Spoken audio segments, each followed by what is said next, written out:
My sister stood up at our family dinner, wine glass in hand, and smiled at me across the table.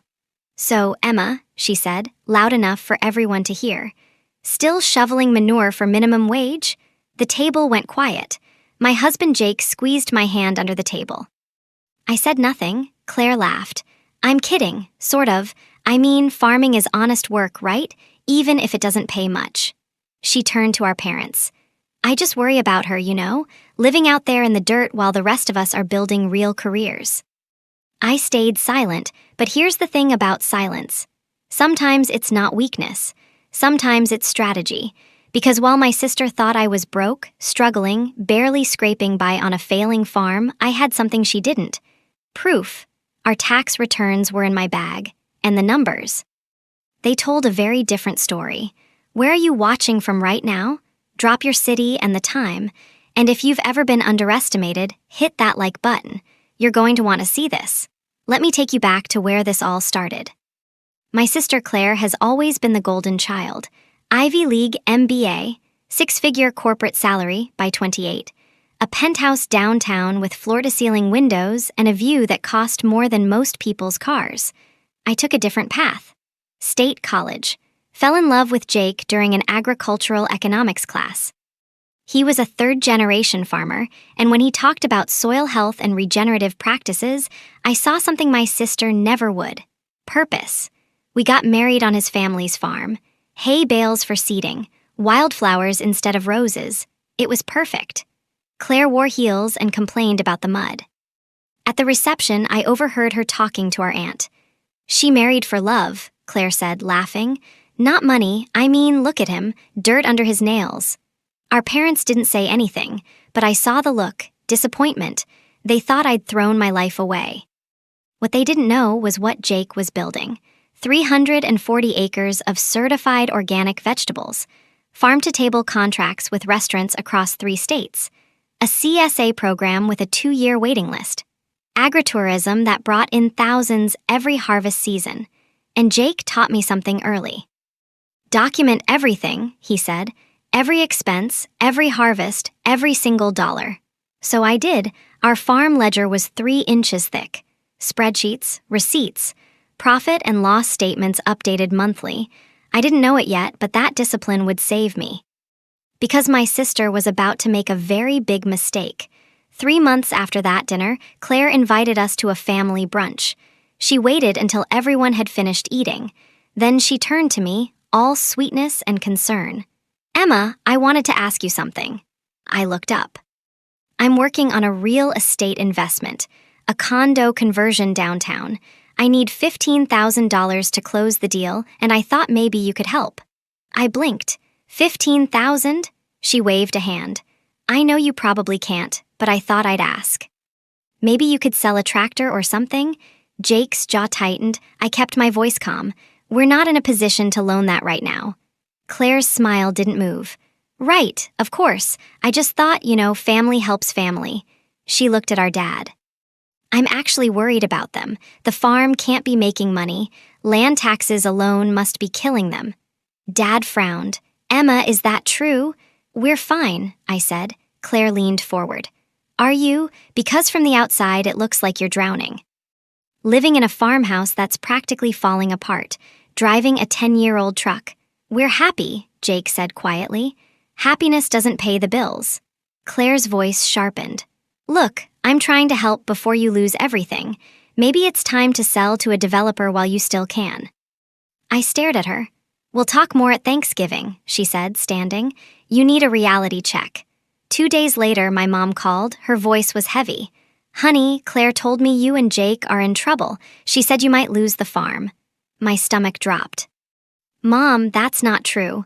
Then why won't you help her? If you had the money, you'd loan it to your sister, wouldn't you?" I tried to explain, but I sounded defensive, desperate. She offered to send us money. I said no and hung up feeling humiliated. That afternoon, Claire posted an Instagram story, a photo of a sunset with the caption, "Sometimes love isn't enough to pay the bills, praying for family going through hard times." The comments rolled in, sending strength. "So sad. Who is it?"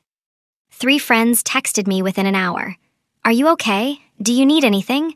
I wanted to scream. Jake found me on the porch, staring at my phone. "Let them think what they want," he said. "We know the truth." But I couldn't. I'd spent my whole life being underestimated. The disappointment, the lesser daughter, I thought staying quiet was strength. I thought taking the high road meant silence. I was wrong. I had the numbers. I had proof. The question was whether I should use them.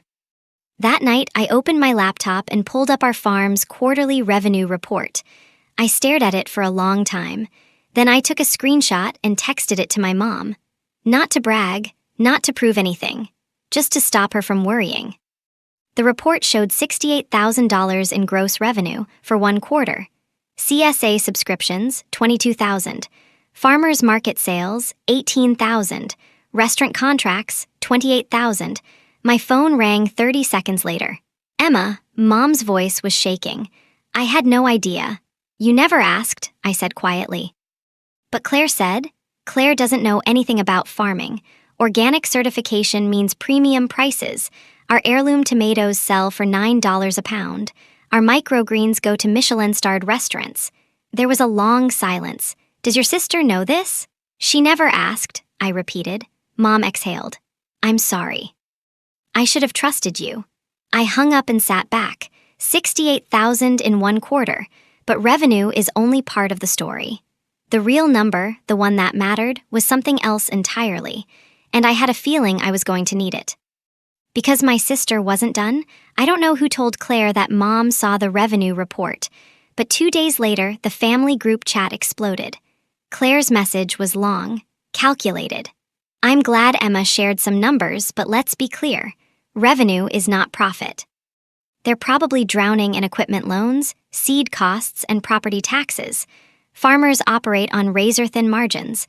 I don't want to embarrass anyone, but we need to face facts." She posted a Zillow link, rural land in our county, selling for cheap. They could cash out now while land values are still decent before it's too late. My dad replied in the thread, "Claire, that's enough." But then she sent a private text, just to him. I know because he forwarded it to me. "Dad, Jake is too proud to admit they're failing. Emma is in denial. I've seen this before with colleagues who held on too long. I love her. I don't want to watch her lose everything." My phone buzzed. Dad's message. "Emma, is everything really okay? Be honest with me." I felt the walls closing in. Then Claire sent one more group message. "I'm putting together a financial overview for Thanksgiving. Just some options. Ways they can exit gracefully and start over." Thanksgiving was 2 weeks away. She wanted a presentation? Fine, I'd give her one. I went into our office and pulled the filing cabinet open. Third drawer, insurance folder. 6 months ago, we'd updated our farm insurance. The company required a professional land appraisal. I unfolded the document. 340 acres. Water rights included. Organic certification active. Frontage on a scenic state highway. Appraised value, $2.8 million. I sat down hard. Next, I opened the asset inventory we'd submitted. 2 John Deere tractors, a cold storage barn, greenhouse infrastructure, irrigation system. Total value, $190,000, all paid off. Then I checked our debt folder. Mortgages, 0. Equipment loans, 0. Lines of credit, 0. We owned everything, free and clear. Jake's grandfather had paid off the land in 1973. Jake's dad kept it that way, and when Jake inherited it, he made me a promise. No debt, ever. I stared at the appraisal. We weren't just solvent, we were millionaires. And suddenly, I understood exactly what Claire wanted. She didn't pity me, she needed me to fail. I started digging. Quietly. A mutual friend mentioned that Claire's company had layoffs 6 months ago. Claire kept her job but took a pay cut. I checked the real estate listings. Her condo was for sale. Purchase price 3 years ago, $820,000. Current listing, $695,000. Price reduced twice. I searched her LinkedIn. Her title had changed. It used to say Senior Director of Strategic Initiatives. Now it said Consultant. Then I found something else. A private real estate investment group online. Claire had posted in it 2 months ago. The post was deleted, but I found a cached version. looking for opportunities in opportunistic land acquisition. Rural zones near metro areas, owners under financial pressure preferred. Anyone have leads? I read it 3 times. She wasn't trying to help me. She was trying to set me up. Get me to panic. Sell cheap. Maybe she'd broker the deal. Maybe she'd flip it herself. Her mockery wasn't cruelty, it was strategy. And now I knew exactly what to do. I showed Jake everything. The appraisal, the cached post, Claire's listing. He was quiet for a long time. "What do you want to do?" he finally asked. "I want to tell the truth," I said. "In front of everyone." He nodded slowly. "No yelling, no drama, just facts." "Just facts," he agreed. I spent the next 2 days putting together a 1-page financial summary. Farm revenue, current and projected, appraised asset value, total liabilities. Net worth. I printed our last 2 years of tax returns. Jake agreed as long as we redacted personal details. I made copies, one for each family member. Then I rehearsed what I'd say, not a speech, just one line. "We're not rich, we're wealthy. There's a difference. Rich is income, wealthy is assets. Rich is showing off, wealthy is security. Rich is what you earn, wealthy is what you own." Jake put his hand on mine the night before Thanksgiving. "You don't have to do this," he said. "Yes, I do. Not for revenge. Not to humiliate her, but because peace requires truth, and I was tired of being underestimated." I slid the folder into my bag. Thanksgiving was tomorrow, Thanksgiving dinner. 23 people crammed into my parents' dining room. We made it through the meal without incident. Then came dessert. Claire stood up. Laptop in hand. "Before we wrap up, I just want to address something we've all been thinking about." She connected her laptop to the TV. A PowerPoint slide appeared. "Smart financial exits for family farms." My dad sighed. "Claire, it's okay, Dad, this is out of love." She clicked to the next slide. Graphs showing farm bankruptcy rates, average debt loads. The reality is small farms are struggling, and there's no shame in making a smart business decision before it's too late. She talked for 2 minutes. I let her. Then I stood up. "Claire, can I show something?" She blinked. "What?" I pulled out my tablet and connected it to the TV. Her slide disappeared. Mine appeared. Our tax return from last year. Adjusted gross income, $247,013. The room went completely silent. Claire's face went white. I clicked to the next slide. The land appraisal summary. Appraised value, $2.8 million. Someone gasped. Next slide. Asset schedule. $190,000 in equipment and infrastructure. And at the bottom, total liabilities. $0.00.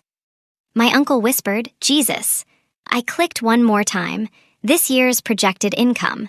$285,000 thanks to a new organic berry contract with a regional grocery chain. I looked at Claire. Her mouth was open. No words. I turned to the room. Jake and I run a regenerative organic farm. We sell premium products directly to consumers and high-end restaurants. We do agritourism. We own our land outright, and we've never carried debt. I paused. "We're not rich, we're wealthy, and we're happy." Claire found her voice. "Well, income isn't everything," it cracked. My mom reached across the table and took my hand. My dad stared at the screen. "I don't know what to say," he said quietly. "I owe you an apology." Claire closed her laptop. She didn't say another word. Claire left early that night. She didn't say goodbye. For 3 months we didn't speak. No calls, no texts, nothing. Then one morning my phone buzzed, a message from her. Short, no excuses. "I was wrong, I'm sorry. I let my own situation cloud my judgment and I hurt you, I'm sorry." I stared at it for a long time, then I replied, "I forgive you, but we need boundaries. You don't get to make assumptions about my life anymore." She wrote back, "Understood. We're civil now, we see each other at holidays, but we're not close." And I'm okay with that. A month after Thanksgiving, my parents drove out to visit the farm. For the first time in years. My dad walked the fields. He saw the greenhouses, the solar array Jake installed, the farm stand where we sell directly to customers on weekends. He stopped in front of the cold storage barn. "I didn't understand what you were building," he said. "I'm proud of you." That meant more than any apology. Jake and I kept growing. We hired 2 full-time staff. We launched an internship program for young farmers who want to learn regenerative practices. I started a blog about sustainable agriculture and financial transparency in farming, and I framed our tax return, not as a trophy, as a reminder. I hung it in the office, right above my desk. Wealth isn't about appearance.